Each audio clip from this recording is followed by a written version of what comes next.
자, 오늘 하나님 말씀 보도록 하겠습니다.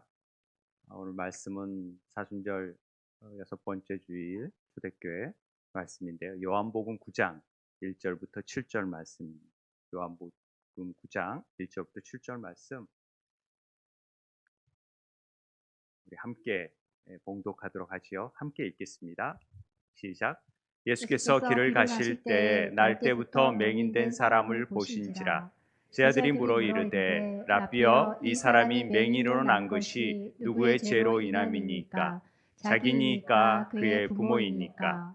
예수께서 예수께서 대답하여 대답하시되 이 사람이나 사람이나 그 그의 부모의 부모의 죄로 죄로 인한 인하여 것이 것이 아니라 아니라 그에게서 그에게서 하나님이 하나님이 하시는 하시는 일을 일을 나타내고자 나타내고자 하심이라. 하심이라. 때가 때가 아직 아직 낮음에 나심에 나를 나를 보내신 보내신 이의 이의 일을 일을 우리가 우리가 하여야 하여야 하리라. 하리라. 밤이 밤이 오리니 오리니 그때는 그때는 아무도 아무도 일할 일할 수 수 없느니라. 없느니라. 내가 내가 세상에 세상에 있는 있는 동안에는 동안에는 세상의 세상의 빛이로라. 빛이로라. 이 이 말씀을 말씀을 하시고 하시고 땅에 땅에 침을 침을 뱉어 뱉어 진흙을 진흙을 이겨 이겨 그의 그의 눈에 눈에 바르시고 바르시고 이르시되 이르시되 실로암 실로암 못에 못에 가서 가서 씻으라 씻으라 하시니 하시니 실로암은 실로암은 번역하면 번역하면 보냄을 보냄을 받았다는 받았다라는 뜻이라. 뜻이니라. 이에 이에 가서 가서 씻고 씻고 밝은 밝은 눈으로 눈으로 왔더라. 왔더라. 아멘. 아멘. 할렐루야. 우리가 사순절을 쭉 보내고 있습니다. 이제 다음 주이 고난 홀리 위크 주간이 되는데요. 사순절을 보내면서 여러분들이 그 사순절의 의미들을 잘 기억하고 또 광야 가운데에서 주님을 만나고 있으시는지, 또 어떤 여러분들의 연약함들이 말씀 가운데 비춰지고 삶 가운데에서 드러나고 있는지, 그게 우리의 수치와 모욕이 아니라 하나님께서 우리를 더 깊게 다루시고자 하는 하나님의 방식이고, 그렇게 해서 주님을 만나게 하고 싶은 하나님의 열망이라는 것을 알아두셨으면 좋겠습니다. 우리가 좀 바쁘잖아요. 그러다 보니까 사순절이고 뭐고 그냥 그래도 고난주간에는 좀 금식하며 지내겠다 이런 분들이 있지만은, 삶이 바쁘고 힘들더라도 그럴수록 더 정말 십자가의 은혜와 사랑에 더 젖어들고, 더 그 주님의 그 사랑과 은혜와 또 위로를 받고 누릴 수 있어야 우리에게 새로운 힘이 솟는 것입니다. 그런 은혜가 있게 되길 바랍니다. 오늘은 날 때부터 맹인된 자를 예수님께서 고치시는 장면으로 많이 알려져 있는 본문입니다. 실로암 안가도 있고 뭐 그러니까 실로암 얘기들은 많이 들어봤을 거라고 생각을 합니다. 이 사건을 통하여서 주님은 우리에게 무엇을 얘기하고 싶어 하시는지, 그리고 또 왜 이런 사역을 하시는지에 대해서 좀 깊게 생각해 보려고 합니다. 날 때부터 맹인된 자를 고치시는 주님의 이 얘기를 통해서, 아, 주님이 이런 기적을 행하셨구나. 베데스다 연못에서 중풍병자를 고치신 사건처럼 단순히 질병을 치유한 사건이 아닌 더 훨씬 깊은 의미가 있다라는 것을 우리가 좀 깨달았으면 좋겠습니다. 그것은 맹인들, 눈먼 사람들이 어떻게 보면은 죄인들로 대표되는 이런 사람들이 빛 대신 주님을 만남으로 인해서 그 눈이 띄어지는, 사도 바울처럼 띄어지는 역사가 하나님의 구원의 신비라는 것을 깨닫게 하고자 오늘 이 말씀의 메시지를 전하고 있는 것입니다. 그래서 우리는 이 사건을 통해서 진짜 본다라는 게 뭔가, 더불어서 그럼 맹인이라면 맹인이 어떤 사람인가, 눈이 뜬다라는 의미가 그냥 어떤 의미로 우리에게 더 다가오는지를 좀 생각해 보고요. 주님께서 하고자 하는 메시지를 정확하게 우리가 이해하고 적용하면서 우리는 구원받은 자로서 어떤 삶을 살 것인가를 함께 고민해 봤으면 좋겠습니다. 한 절 한 절 보면서 우리가 보도록 하겠습니다. 오늘 1절에 보니까 예수님께서 길을 가실 때 날 때부터 맹인된 사람을 보셨다라고 되어져 있습니다. 어떤 길을 가시는지 몰라도 주님의 사역의 길을 가시고 이제 그 길을 가는데 맹인된 날 때부터, 그러니까 태어나면서부터 세상을 보지 못했던 사람이죠. 그런 사람을 보셨다라고 되어 있습니다. 이 보신지라라는 말은요. 사실 헬라어로 에이도라는 말인데요. 에이도라는 말은 보다라는 말보다는 알다라는 말에 더 많이 쓰이는 말입니다. 경험하고 아는 것이죠. 그러니까 히브리어 야다라는 말도 우리가 경험하다, 알다라는 말인데 훨씬 깊은 것까지도 아는 거죠. 그러니까 예수님께서 그냥 지나다니다가 우연하게 맹인을 본 게 아니라 어떤 의도와 목적을 가지고 주님께서 지금 찾아오시고 보셨다라는 것을 지금 이 에이도라는 말로써 우리가 알아야 된다라는 것이죠. 어, 베데스다 연못에서도 38년 된 병자를 주님이 보십니다. 이것도 에이도입니다.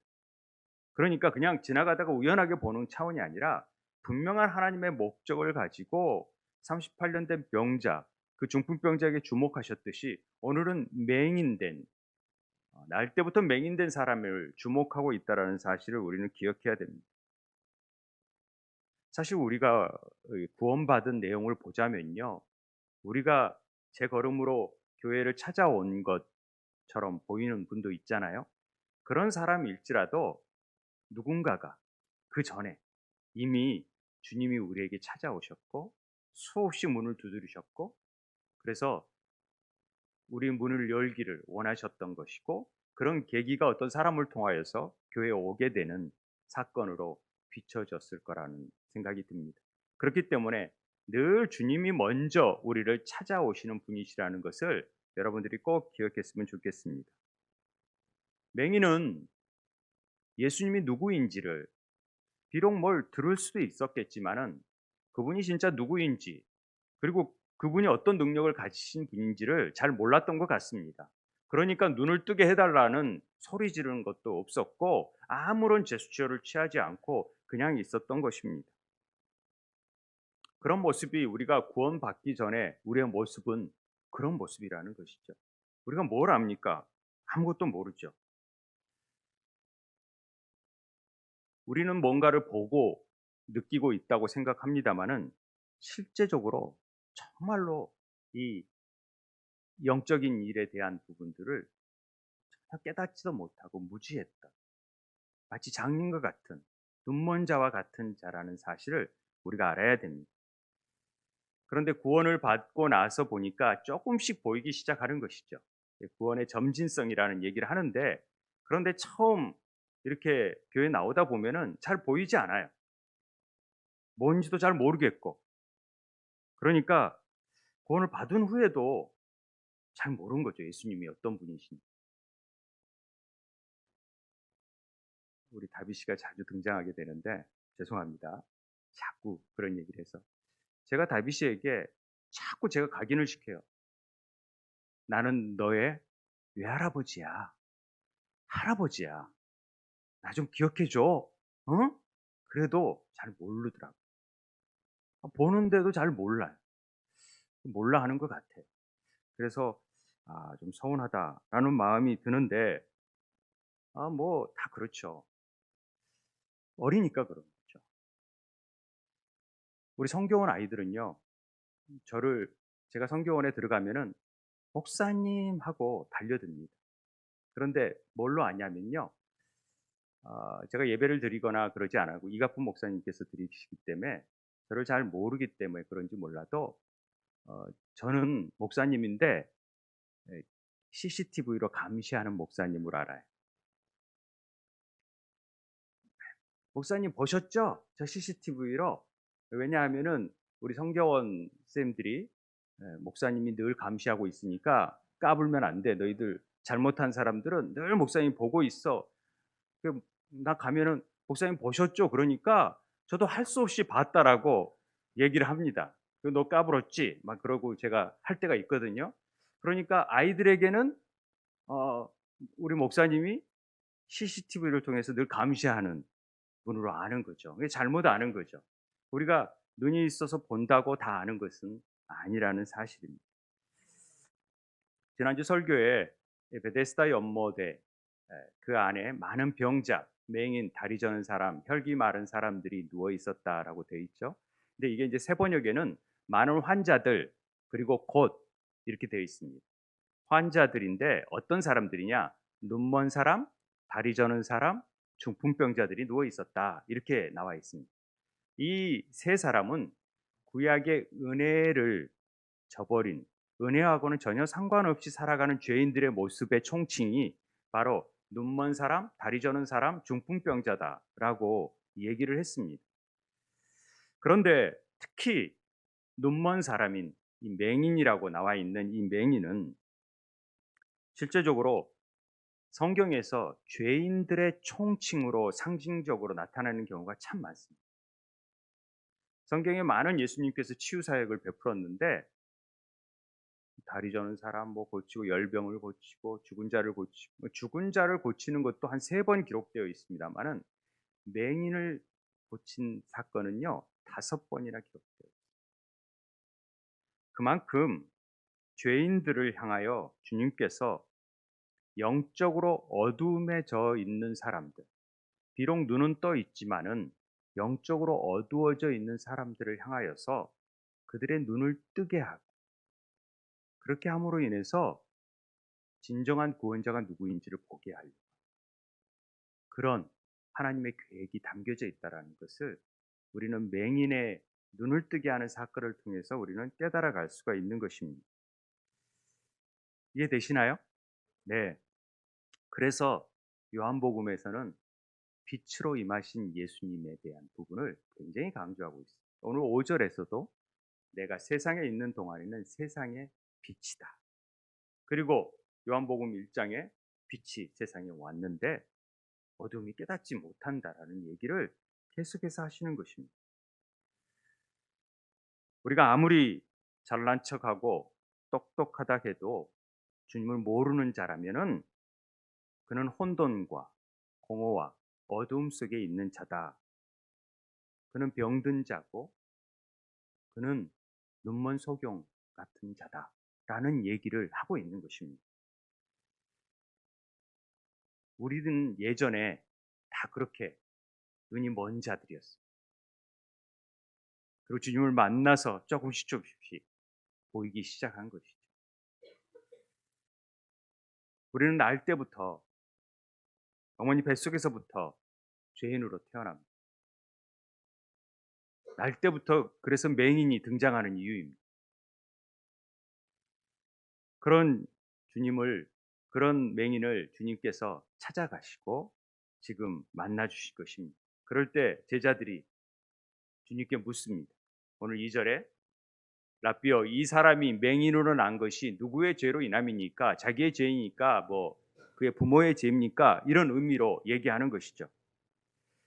유대인들은 히브리적인 사고 방식에서는 반드시 모든 고난과 불행에는 그 죄의 결과로 그런 모든 질병이 생기고 고난이 생겼다라고 그들의 베이스에 깔려져 있습니다. 그래서 우리가 욥기를 보면은 많은 친구들이 그렇게 얘기하잖아요.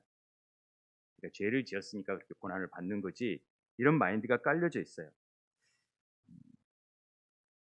실제적으로 사실 우리의 모든 죄의 근원들, 병의 근원들은요, 아담이 에덴에서 범죄함으로 생겨나게 된 죄의 뿌리는 거기에 있습니다. 그러나 우리가 현재적으로 지금 당하고 있는 고난 자체가 반드시 그 죄의 뿌리에 있다라고 보기에는 한계가 있습니다. 다 그런 건 아니죠. 물론 다 그럴 수도 있지만은 그렇지 않을 수도 있습니다. 왜냐하면 욥도 그랬거든요. 욥도 그가 잘못한 게 아니지만은 하나님의 일 속에서 그런 일을 겪을 수도 있다라는 것을 우리는 염두에 둬야 됩니다. 그래서 오늘 이렇게 말하는 거죠. 유대인들의 사고에서는 늘 출애굽기에 보면은 아비로부터 아들에게로 미워하는 자의 죄를 주님께서 반드시 갚는데 축복도 3대까지, 저주도 3, 4대까지 이르게 한다고 되어 있듯이, 아, 그런 죄의 모습이 그대로 우리에게 왔구나. 그래서 저 사람은 날 때부터 맹인이구나. 이렇게 판단을 했다라는 것이죠. 그래서 저런 말씀이 있었기 때문에 그들이 분명히 뭐 어떤 누구 부모의 죄인가 아니면 저 사람의 죄인가라는 것들을 궁금해했다라는 것이죠. 그리고 또 한편으로는 어, 모태로부터 유대인들은 죄를 지고 나온다고 생각을 했습니다. 그래서 아기는 모태에서부터 멀어졌으며 나면서부터 곁길로 나아가 거짓을 말하는도다. 성악설 같이 우리 인간은 이 죄를 잉태하고 태어난다는 거죠. 애들이 뭘 모르고 뭐 어떻게 애가 죄도 안 졌는데 지옥 갈 수 있을까? 그건 뭐 모르는 일이지만은 아무튼 유대인들의 사고 속에서는 그들이 죄를 가지고 있다라고 생각을 합니다. 이제 이런 맥락에서 질문을 제자들이 하게 된 것 같습니다. 그럴 때 어떤 대답을 하냐면요. 주님께서 단호하게 야, 이 사람이나 그 부모의 죄로 인한 것이 아니라 그에게서 하나님이 하시는 일을 나타내고자 하십니다. 이렇게 말씀하십니다. 근데 이런 말씀을 잘못 이해해 버리면 하나님은 하나님 일을 하려고 그냥 아무렇지도 않은 사람을 갑자기 맹인으로 만들어서 이 땅에 보내시는 분이신가? 라고 오해할 수 있어요. 말이라는 게요. 어떻게 받아들이냐에 따라 굉장히 달라지더라고요. 그래서 유튜브에서 막 설전을 하는 사람들을 보면은 난 이렇게 말했는데 왜 그렇게 알아듣니? 정치가들이 막 그런 얘기 많이 하잖아요. 그러듯이 그런 말의 뉘앙스를 잘 알아야 되는데 우리 말이 좀 어렵고 번역을 하기가 좀 어려운 것 같아요. 그래서 원어를 보니까 굉장히 분명한데 이 원어는 제가 보여주기보다도 메시지 성경이라는 유진 피터슨이 쓴 메시지 성경이 좀 쉽게 풀어놔서 한번 보겠습니다. 예수께서 말씀하셨다. 탓할 사람을 찾으려고 하니 너희의 질문이 잘못되었다. 이 일에 그런 식의 인과관계는 없다. 차라리 너희는 하나님께서 어떤 일을 하시는 일을 주목해 보아라. 이렇게 말씀하셨다라는 거죠. 야, 내가 뭐 하나님께서 어떤 사람을 하나님 일을 하기 위해서 어떤 사람을 그냥 그렇게 어려움을 처하게 만들고 그런 하나님이 아니라 그냥 어떤 일의 결과가 되어진 것을 보니까 지금 날 때부터 맹인인데 그런 사람을 위해서 내가 하나님 일을 더 하겠다라는 취지가 있다라는 것이죠. 이해가 되시는 거죠? 네. 그러니까 뭐 그런 게 아니라 지금 되어지는 일을 가지고 하나님께서 어떤 일을 하려고 하신다라는 얘기로 지금 말씀하셨다라는 것이죠. 그러면 주님께서 하나님이 하시는 일이 뭐냐는 것을 우리는 생각해 볼 필요가 있습니다. 하나님이 하시는 일이 뭐죠? 하나님 무엇을 하시는 일입니까? 4절에 보니까 때가 아직 낮음에 나를 보내신 이의 일을 우리가 하여야 하리라. 하나님이 하시는 일은 주님을 보내신 이의 일이라는 것이죠. 좀 덥나요? 좋은 분들이 많은데 좀 더운 것 같아요. 그래서 좀 졸리는 것 같은데요. 또 한숨 못 잤거든요. 정신을 좀 차리시고 들으셨으면 좋겠어요. 나를 보내신 이의 일이 뭘까? 이건요. 요한복음 6장에 분명하게 나와요. 내가 하늘에서 내려온, 우리 같이 한번 읽어볼까요? 시작. 내가 하늘에서 내려온 것은 내 뜻을 행하려 함이 아니요 나를 보내신 이의 뜻을 행하려 함이니라. 나를 보내신 이의 뜻은 내게 주신 자 중에 내가 하나도 잃어버리지 아니하고 마지막 날에 나를 다시 살리는 이것이니라. 주님은 어떤 일을 하시냐면요. 주님이 예수님을 보내신 뜻은 주님께서 주신 자 중에 하나도 잃어버리지 아니하고 마지막 날에 살리는 그것이래. 잃은 자를, 잃어버린 영혼을 찾고자 하는 하나님의 열망이 있죠. 그래서 다 살리는 것이다. 그러면 이 맹인을 치유한 사건과 이 살려내는, 잃은 자를 살려내는 일과 연관이 있다는 걸 알 수 있죠. 그렇지 않습니까? 그러니까 눈이 띄어지는 사건은 다른 편으로 해석하면 잃어버린 자였는데 죽은 자였는데 하나님이 다시 살리는 사건으로 보여줄 수 있다는 것입니다. 이걸 다시 보면은 눈이 먼 자들은 이미 그들은 병든 자고 죽은 자라는 사실이 전제되어 있습니다. 그의 눈을 떠야지만이 살아나는 것이죠. 이해되시나요? 그러니까 맹인이 눈을 뜨는 사건은 죄인을 다시 구원하는 사건이라는 것을 얘기하고 있는 것입니다. 그래서 요한복음 3장 3절에는 예수께서 대답하여 이르시되 진실로 진실로 내게 이르노니 사람이 거듭나지 아니하면 하나님 나라를 볼 수 없느니라. 볼 수 없다라는 것은 눈이 보이지 않기 때문에 맹인이라는 소리죠. 어떤 사람이요 거듭나지 않으면 눈먼 자들과 같은 자다라는 얘기를 하는 것입니다. 그러면 거듭나야지만이 눈을 떠야지만이 하나님 나라를 볼 수 있는 자가 되어지는 것이죠. 내가 죄에서 구원을 받아야지만이 그때부터 하나님의 일을 행할 수 있는 자가 되어진다라는 것을 얘기하고 있는 것입니다. 우리가 사순절에 이 본문을 묵상하는 이유를 우리가 알아야 됩니다.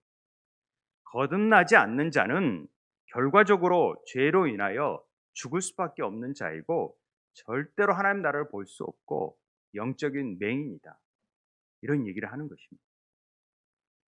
그러나 유로부터 거듭나면은 살아나는 것이고 그제서야 빛 대신 주님을 바라볼 수 있고 하나님 나라의 일을 볼 수가 있어요. 영적인 세계를 볼 수 있어요. 주님이 지금 이 땅에 성육신하시고 오신 목적이 뭐냐면 십자가를 지기 위하여서인데 이 목적이 바로 우리를 구원하기 위한 일이고 그 일을 위해서 나는 보냄을 받았다 이 얘기 하시는 것입니다. 이해되십니까? 네. 잘 안 되시더라도 다음 얘기를 들으면 좀 이해가 되실 거예요. 자, 이 말씀을 하시면서 어떤 행동을 하시냐면 땅에 침을 뱉어 진흙을 이겨 그의 눈에 바르신 사건이 나옵니다. 예수님께서 많은 병자를 고치셨어요. 각양각색의 병을 다 고치셨는데 오늘처럼 비위생적이고 불결하게 침을 뱉어서 땅에 침을 뱉어가지고 진흙을 그 정도 진흙을 이길 정도면 침을 얼마나 뱉었을까 싶기도 합니다만은 많이 뱉었을 것 같아요. 안 나오는 침을 많이 모아가지고 뱉지 않았을까요? 그걸 또 눈에다 발라가지고 그걸 가지고 또 실로암 못이 저 기원샘 저 끝에 지도를 보여드리겠지만 맨 끝에 가서 제일 낮은 곳에 있는 곳에 가서 거기서 씻으라는 거죠. 아니 예수님께서 이런 식의 치료를 하신 적이 있나요? 왜 이러시는 거죠? 죽은 자를 향하여 일어나라. 그러면 일어났고요. 달리다 쿰 일어나라. 그러면 일어났는데 그리고 뭐 말씀만 하시거나 또 문둥병자를 만지기만 해도 낫고 아니 주님의 옷자락을 만진 혈루병 환자도 낫기도 하는데 그냥 이 눈이 띄어질지어다. 그러면 뜰 거 아닙니까? 그런 능력이 없으세요? 있으시잖아요. 그런데 왜 굳이 이런 일을 하시는지. 차라리 그냥 물을 좀 가지고 진흙을 이긴다든지 아니면 올리브유를 좀 바르면 이해라도 좀 될 것 같은데 왜 하필 침을 뱉어가지고 진흙을 개워서 그걸 붙이는지. 이 사건이 굉장히 궁금했었어요. 제가 처음 요한복음을 읽을 때 이런 일들이 그랬던 기억이 납니다. 그래서 사실 막 문헌을 찾아보고 주석서를 찾아보고 도서관에 가서 막 찾아보고 그랬던 기억이 납니다. 궁금한 건 못 참아가지고. 이제 그러면서 제가 이제 뭐 교부들의 주석서도 보고 그러면서 이해하기 시작했어요. 이 사건을 가지고 하나님께서 창조의 새로운 창조를 행하시는 일이다라는 대목에서 그렇구나. 그래서 창세기의 말씀 우리를 창조하신 사건이 기억나는 거예요.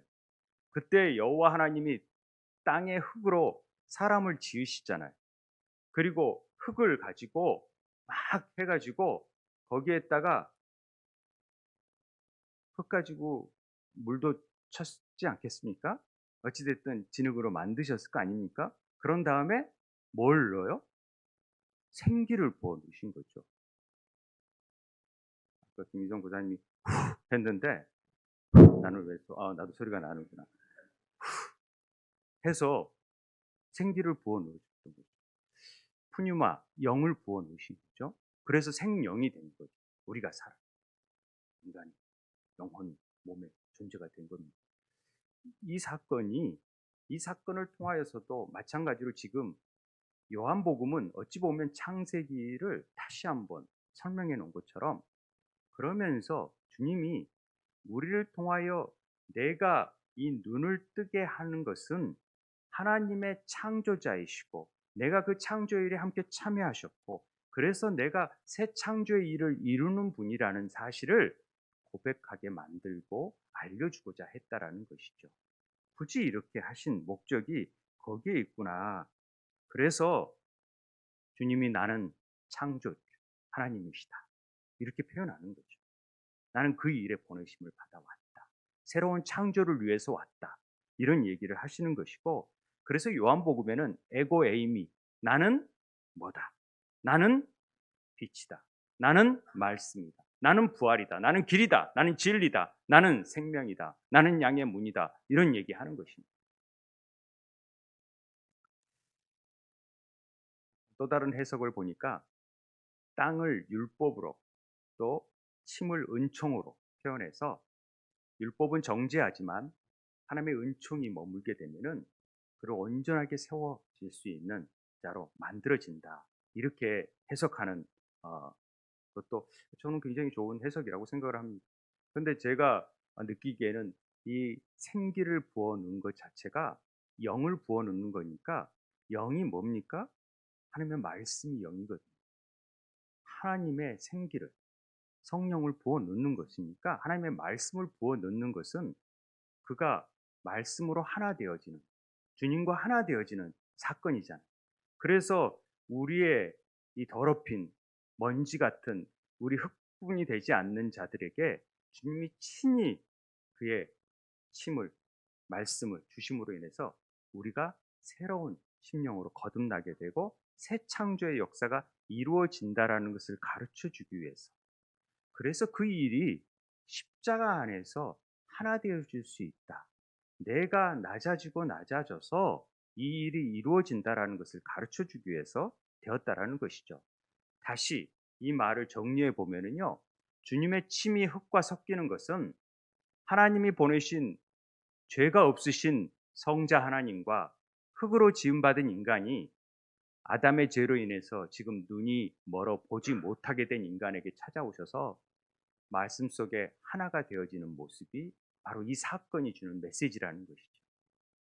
그러니까 죄인 속으로 성자 예수님이 오셔가지고 침으로 새로운 창조를 이루어 주시는 하나님의 새 영을 불어넣으셔서 이제 우리들 안에 새로운 역사를 이루어지 이게 십자가 안에서 하나됨을 이루는 장면이라는 것이죠.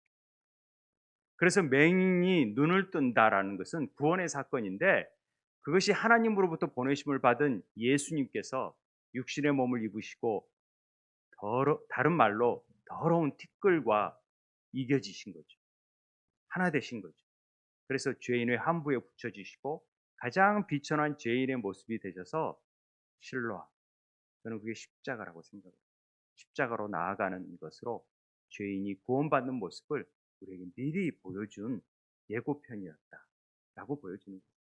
그래서 요한복음의 7가지 사건은 다른 복음서에서 전혀 찾아보지 않는 고유한 예수님이 특이 기사가 나옵니다. 가심배우시나 해가지고 뭐 가나의 혼인잔치, 신하의 고친 사건, 베데스다 연못, 오늘 이 맹인의 눈을 뜬 사건들 다 그런 거죠. 결과적으로 이제 주님께서 이르시되 실로암 못에 가서 씻으라 이런 말씀하시잖아요. 실로암은 번역하면 보냄을 받았다라는 뜻입니다. 주님은 이 땅에 십자가로 이 일을 다 이루시기 우리의 눈을 뜨고 우리를 다 완전케 하기 위해서 오신 것입니다. 거기 가서 순종함으로 나아가는 자들에게 믿음으로 나아가는 자들에게 이 일을 이룰 수 있도록 눈을 뜨게 하는 역사를 이루게 만드신 것입니다. 그런데 제가 사실 이 본문을 묵상하면서 어떤 생각이 들었냐면 제가 영적 소경이라는 생각이 들었어요. 영적 맹인이구나 나도. 그래서 나도 사실은 내가 이때 주님을 만나서 그분이 주님인지 어쩐지 모르는데 확실치 않은데 나보고 실로암 못에 가서 씻으라 그러면 나는 갈까? 이런 생각을 해봤어요. 근데 저는 무언가에 이끌려서 갔을 거라는 생각이 들더라고요. 그런데 그 가는 길이 넉넉지 않겠다라는 생각이 들었어요. 왜냐하면은 많은 사람들이 아니 갑자기 맹인이 그 흙두덩이를 덜쳐가지고 그걸 가지고 내려가는데 그 길을 쭉 내려가는 거예요. 어디까지 내려가냐면 이 기온샘은 쭉 성전에 있어서 가장 낮은 곳으로 물이 흘러서 고이는 곳이 이 실러안 연못이 히스기야 터널로 인해서 가는 거거든요. 우리가 제가 이제 그 가봤거든요. 거기를 실로암 목가를 예루살렘 가봤을 때 그 통로를 쭉 들어가서 그 좁은 통로로 가서 물이 여기에 보이는 곳인데 그런 곳에 가게 되는 것이죠.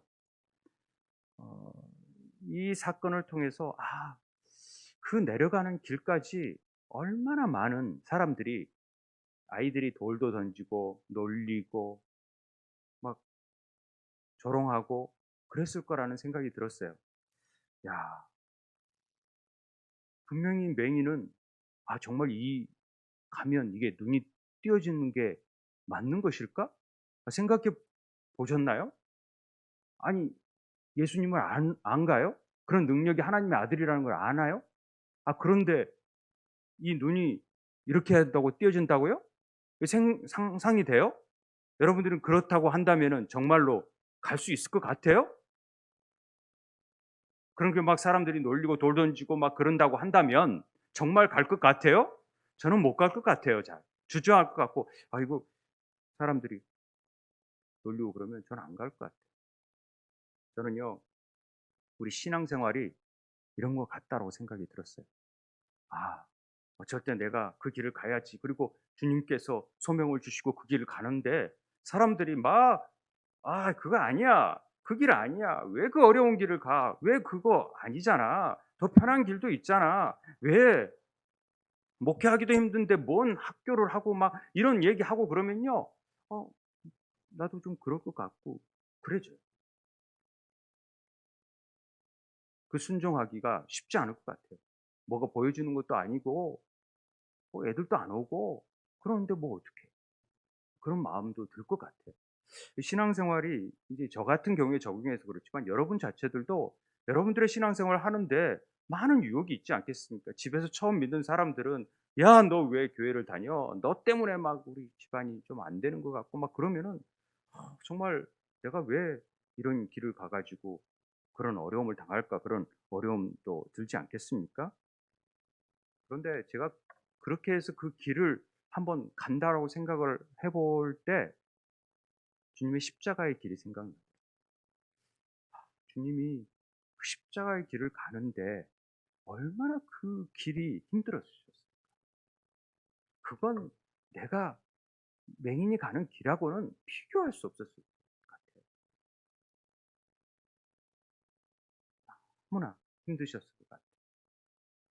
넘어지시고 채찍질 맞으시고 조롱과 핍박 속에서 그 길을 묵묵히 가시잖아요.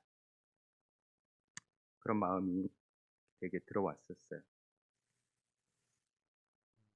때론 우리가 사순절 기간에 그런 수치심과 모멸감을 느낄 때가 있어요. 그런데 하나님께서 우리를 광야 가우로 내모으는 것은 그런 수치심을 느끼고 창피감을 주려고 그런 게 아니라 우리들 안에 우리의 존재 자체가 어떤 존재인가를 분명히 깨닫기 위해서.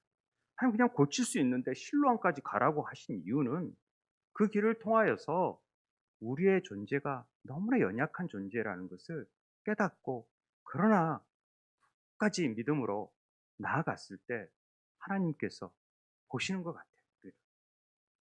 우리의 상한 마음과 통해하는 마음을 통하여서 그래 나는 그런 함부로 할 수 없는 존재지.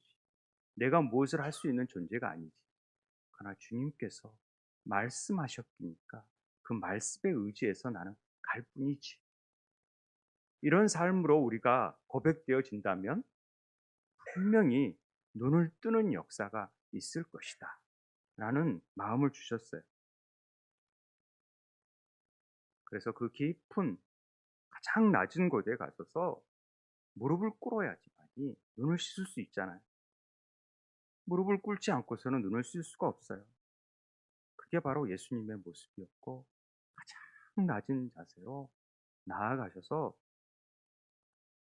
행하셨던 것이죠. 그럼 우리가 눈을 뜬 우리가 행해야 될 일들은 바로 이 주님의 길을 자기를 부인하고 자기 십자가를 지고 주님을 따라가는 길이 우리의 길이라는 사실을 깨닫게 되었습니다. 하나님께서 우리를 구원하기 위해 독생자 아들을 세상에 보내셨는데 가장 낮은 모습으로 고난과 고초를 당하면서 골고다 십자가에서 죽으라는 명령을 죽기까지 순종하셨던 것이죠.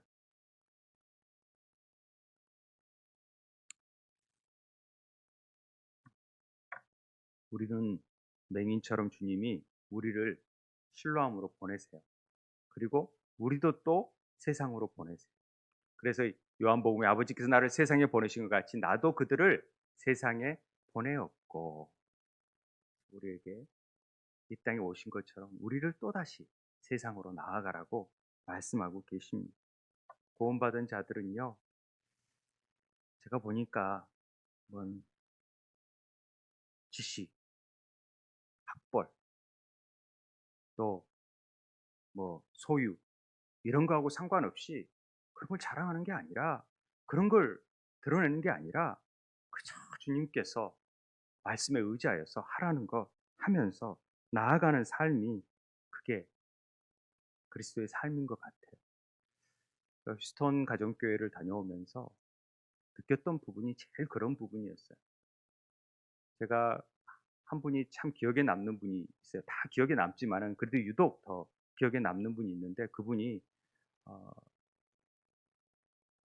우리가 갔을 때 막 그 상추를 심고 계셨고 허드렛 일을 막 하고 다리는 절고 계셨고 볼품은 없고 굉장히 교회하고 미국 교회하고는 좀 어울리지 않는 서울 교회하고 어울리지 않는 분이 계셨는데 그분이 저희를 보자마자 점심시간이 됐는데 저희들 이제 직접 밥을 첫날이라 밥을 해 먹으려고 하고 있는데 저희들 태워가지고 식사를 사주시겠다고 그러는 거예요. 그래서 그냥 갔죠. 갔는데 이런저런 얘기를 통해서 자기의 신앙국을 고백하는데 자기는 통영에서 어, 낚시하고 그런 일을 하다가 정말 꿈을 가지고 미국으로 왔지만은 돈을 벌었고 뭐 가짜 상품 같은 것들을 만들어서 이렇게 짝퉁을 팔다가 걸려서 감옥에도 가고 그러다가 돈도 많이 벌었는데 그 돈으로 도박을 하다가 도박에서 다 돈을 날렸다 그러더라고요. 근데 그 도박하던 분이 당신은 교회 가야 되겠다. 그 말을 듣고 어렸을 때 생각이 나서 교회를 찾아가게 되었고 교회에서 섬기는 모습, 자기를 대해주는 모습이 너무 고맙고 감사해서 자기도 그런 일들을 행하게 되었다. 그래서 그가 일을 배우기 시작하고 배관, 에어컨 이런 것들을 다 혼자 연구해서 배우기 시작해가지고 교인들이 고장 났다 그러면 쏜살같이 달려요. 잡이 없으시고 다른 일도 할 수 있었는데 그런 일이 뭐 아르바이트 하다가도 그런 일이 있다 그러면 쫀싸하게 달려가고 그래서 섬기다가 교회에서 너무 일을 잘하시니까 우리 그냥 직원으로 씁시다 해가지고 1호 직원이 되셨다 그러더라고요. 그러면서 돈을 받게 되니까 그때부터 더 섬길 수 있어서 중국 선교와 볼리비아 선교, 볼리비아 선교를 열심히 하셔서 볼리비아에 큰 선교관을 짓고 거기에 LG 제품의 모든 기자재들을 다 사서 전노라고 고구마를 심고 또 고구마를 받아가지고 교인들한테 팔고 남은 수익금 가지고 다 선교회하고 쓰던 모습들을 제가 보면서 또 우리 목사님들 전체를 다 아침에 또 태워가지고 가가지고 햄버거, 맛있는 햄버거 사주시고 그런 모습들을 보면서 참 이게 너무 큰 자처럼 보였어요. 아내가 굉장히 큰 자처럼 보인다. 저분이 작은 분인데 사모님이 눈이 안 보이세요. 그 힐성교회 서울 담임 목사님 사모님이 32살에 유전병이 생기셔서 보이지 않아요. 근데 어떤 일이든 부르면 또 가가지고 사모님 발이 되어주고 그러면서 차를 타고 가는데 석양이 너무 휴스턴 석양이 아름다우니까 보니까 너무 아름다우니까 사모님 생각이 나죠. 우리 사모님은 저걸 못 보시는구나. 전화해가지고 많이 울었대요. 그러니까 그 따뜻한 마음과 그런 마음들을 보면서 그리스도인들이 저렇게 살아야 되겠구나 라는 마음을 갖게 되었습니다. 우리가 예수님의 공로로 그리스도와 연합되어져서 작은 예수가 되어져서 그렇게 살아가야 되잖아요. 십자가의 길은 고달프지만은 그것이 정말 주님이 주신 걸어가신 길이기 때문에 우리가 행복하게 기쁘게 어렵지만 하늘 소망이 있기 때문에 그렇게 가야 되는 것이죠. 그래서 그분은 더 이상 일을 안 하겠대요. 담임 목사님 은퇴하시면 자기도 은퇴하고 다른 일을 안 하겠다 그러시더라고요. 참 이렇게 기억에 남는 분 중에 한 분입니다. 우리 주위에 저는 참 눈먼 사람들이 많다고 생각을 합니다. 저를 포함해서 권력의 눈이 멀고 돈의 눈이 멀고 명예의 눈이 멀고 자식의 눈이 멀고 사랑의 눈 멀고 그래서 잘 보지 못하는 것 같아요.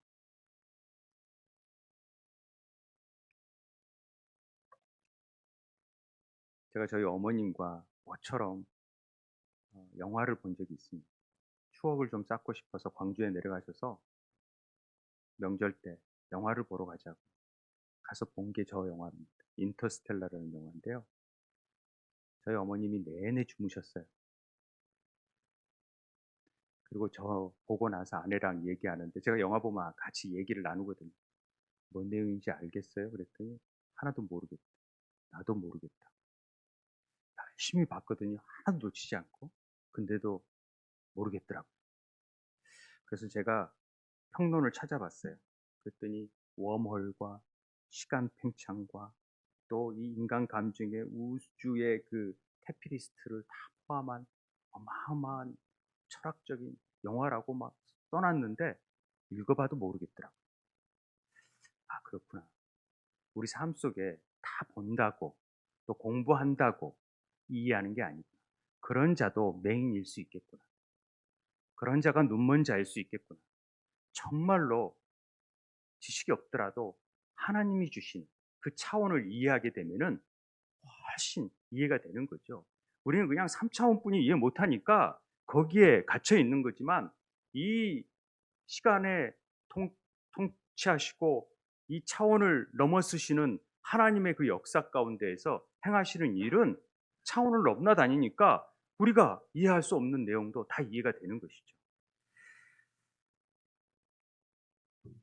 여러분 어디에 속해 있습니까?